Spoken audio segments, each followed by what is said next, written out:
kitab teksnya itu di-revise terus, ditemukan manuskrip baru, dibandingkan, lalu kemudian dilihat, oh kayaknya ini lebih otentik nih. Ya udah, kita melakukan proses lagi terjemahan. Assalamualaikum warahmatullahi wabarakatuh. Halo semua, selamat datang di channel Jalan Lurus. Pada video kali ini, Bang Mimin akan menanggapi perbedaan cara pandang umat Islam dan Kristen terhadap kitab suci menurut Andre Tunggal. Menurut Islam, kitab suci adalah wahyu yang diturunkan oleh Allah kepada Nabi Muhammad yang dipercaya tidak pernah berubah sampai sekarang. Bagaimana cara pandang menurut umat Kristen? Kita lanjutkan sesudah yang berikut ini, teman-teman.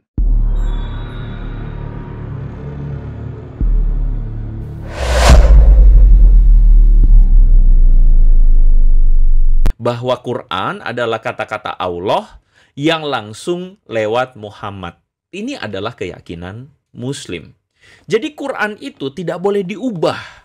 Tidak boleh diubah. Kenapa ya? Karena kata-kata Allah. Dan kalau udah diubah, wah berantakan semuanya. Kan begitu kan ya?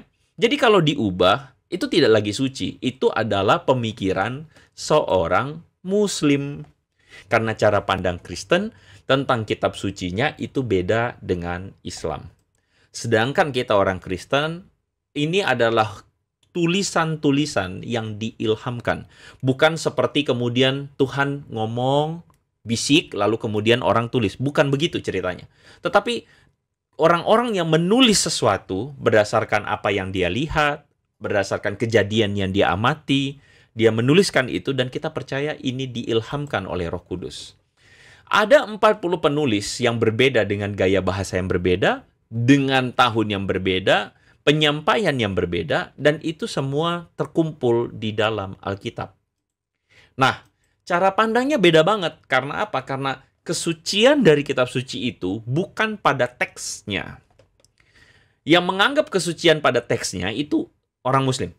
Alkitab sendiri itu adalah susunan kitab Kristen yang isinya dilegitimasi oleh para penerus ajaran rasuli, ya, bapak-bapak gereja katakanlah, sebagai ajaran Yesus Kristus. Jadi merekalah orang-orang yang meneruskan iman ajaran Yesus, dan ketika mereka lihat kitabnya, oh ini sesuai.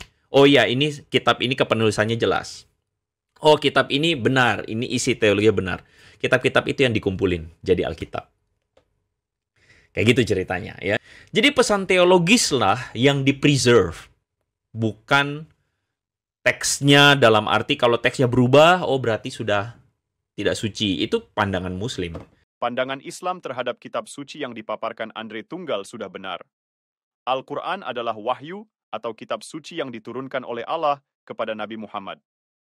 Sedangkan Alkitab adalah kumpulan kitab hasil kepenulisan yang diilhami Roh Kudus, yang ditulis sekitar 40 penulis yang dikumpul dalam Alkitab. Susunan kitab ini kemudian dilegitimasi oleh bapak-bapak gereja sebagai ajaran Yesus Kristus. Menurut pemahaman Muslim, cara pandang kesucian terhadap kitab dilihat dari teksnya. Jika ada perubahan ayat, maka kitab tersebut dianggap tidak asli atau tidak suci lagi. Sedangkan cara pandang umat Kristen tidak memandang kesucian dari teksnya. Kalaupun ada perubahan teks di Alkitab, masih tetap dianggap kitab suci oleh umat Kristen. Kita lanjut videonya, teman-teman. Tapi kok kitab suci kita perlu banget ada perubahan ayat gitu kok? Saya masih belum ngerti nih. Kok ada sih perubahan ayat atau tambahan ayat? Kok bisa? Nah, teman-teman, sebenarnya salah satu polemik yang dimunculkan tadi itu adalah soal King James yang kemudian direvisi oleh Revised Standard Version. Sebenarnya direvisi itu adalah dilakukan upaya penyempurnaan. Itu mungkin lebih tepatnya begitu, ya. Dilakukan upaya penyempurnaan di dalam Revised Standard Version. Buat teman-teman yang tidak paham atau masih awam sama sekali, Alkitab kita itu yang beredar di pasaran adalah Alkitab yang punya banyak versi terjemahan. Banyak versi terjemahan karena apa? Ya begini. Ingat bahwa proses Alkitab kita itu ketika sampai di tangan itu prosesnya panjang. Kenapa? Karena naskah Alkitab kita itu dimulai misalnya dari penulisan, penyalinan, lalu kemudian penterjemahan, itu prosesnya panjang sekali. Terutama misalnya di dalam penyalinan. Di dalam penyalinan Alkitab, karena dulu masih belum ada mesin cetak, masih belum ada proses industrialisasi seperti sekarang, sehingga ada perbedaan minor itu wajar di dalam penyalinan-penyalinan. Misalnya perbedaan angka. Nah, itu yang tadi Viro itu ngomongin. Umur Ahasya itu 20 atau 40 ya kalau nggak salah. Ya, itu perbedaan-perbedaan itu tuh masuk akal. Kenapa? Karena bisa sangat mungkin terjadi ketika dalam penyalinan ada perbedaan. Nah, makanya di dalam di dalam teologi Kristen itu ada yang namanya kritik teks. Kritik teks itu apa? Kritik teks itu adalah cabang ilmu teologi yang mempelajari korelasi antara manuskrip-manuskrip Alkitab. Jadi Alkitab itu jumlah manuskripnya itu misalnya Perjanjian Baru dalam bahasa Yunani saja itu ada 5.856 naskah. Bayangkan, jika dibandingkan dengan tulisan-tulisan lain, misalnya tulisan, let's say, sejarah dari Herodotus atau Tacitus, jumlah manuskripnya itu cuma 30 dan 100. Tapi New Testament atau Perjanjian Baru, jumlah manuskripnya itu 5.800. Dengan adanya jumlah manuskrip yang lebih banyak, maka kemungkinan untuk meng-cross-check satu naskah dengan naskah lain itu besar. Jadi, singkatnya adalah, kok King James bisa kemudian disempurnakan oleh Revised Standard Version? Karena King James itu terbitan 1611, ya. Dan saya tidak bisa jelaskan lebih lanjut. Singkatnya adalah, pada tahun misalnya ya teman-teman, terjadi penemuan kodeks yang baru atau terjadi penemuan misalnya kodeks Sinaiticus. Teman-teman, kodeks Sinaiticus itu ditemukan tahun 1844. Jadi kodeks Sinaiticus itu punya tulisan yang lebih awal karena berasal dari abad kedua, abad ketiga maksud saya, yang kemudian teman-teman itu diambil atau dirasa lebih otentik dan kemudian menjadi bahan untuk melakukan terjemahan Revised Standard Version. Nah, gitu ceritanya teman-teman. Makanya kualitas terjemahan itu makin bertambah seiring proses kritik teks. Ditemukan manuskrip baru, dibandingkan, lalu kemudian dilihat, oh kayaknya ini lebih otentik nih. Ya udah, kita melakukan proses lagi terjemahan.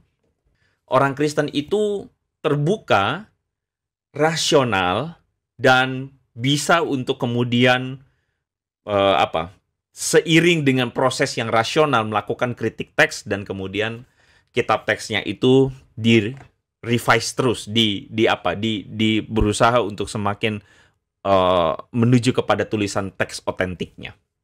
Sekali lagi, ketika ada revisit penemuan manuskrip itu makin menunjukkan kemurnian atau keaslian berita teologinya. Nah, itulah perbedaan antara kekristenan dengan yang lain. Seperti yang kita saksikan teman-teman, bagaimana Andre Tunggal menjelaskan bahwa Alkitab selalu dilakukan revisi menuju kepada tulisan teks otentiknya. Jika ditemukan suatu manuskrip baru, kemudian dilakukan perbandingan untuk menentukan naskah yang lebih otentik. Setelah itu dilakukan revisi atau proses terjemahan baru.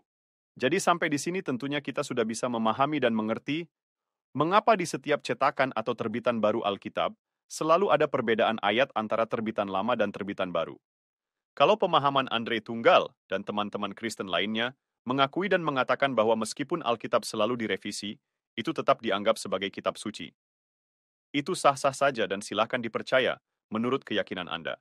Tetapi, fakta kalau Alkitab selalu direvisi menuju kepada teks otentiknya, jangan kemudian Anda dan juga teman-teman Kristen lainnya memaksakan bahwa Al-Quran juga selalu direvisi seperti Alkitab.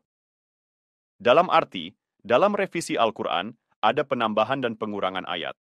Karena argumen seperti itu sama sekali tidak benar. Seperti di pembahasan Mimin sebelumnya, Andre Tunggal memframing pernyataan Dr. Yasir Qadhi dan Profesor Mun'im Siri yang menarasikan bahwa Al-Quran sudah diubah karena ada penambahan dan pengurangan ayat dalam Al-Quran. Jadi silahkan masing-masing percaya sesuai keyakinan masing-masing. Umat Kristen percaya Alkitab yang selalu direvisi tetaplah merupakan kitab suci. Dan pihak Islam pun percaya kitab sucinya tidak pernah diubah. Sekian dulu dari Mimin ya teman-teman.